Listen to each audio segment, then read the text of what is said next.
అసలు గోంగూరకి అట్టడి దోషాలు లేవు.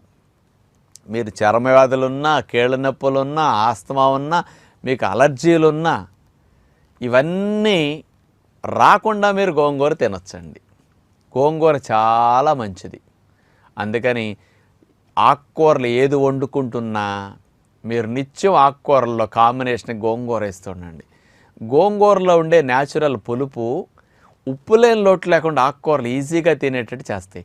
గోంగూర మీరు పాలకూర వండండి, తోటకూర వండివ్వండి, చుక్కకూర వండివ్వండి, ఇంక ఏదన్నా మెంతికూర ఇట్లా ఏది వండుతున్నా అందులో గోంగూర కొంచెం వేస్తూ ఉంటే మీకు ఆ వండినప్పుడు ఉప్పు ఎక్కువ వేయకుండా తక్కువ ఉప్పుతోనే టేస్ట్ వచ్చే మెకానిజం గోంగూర వల్ల ఉంటుందన్నమాట. ఆ పులుపుకుండే టెక్నిక్ అదనమాట.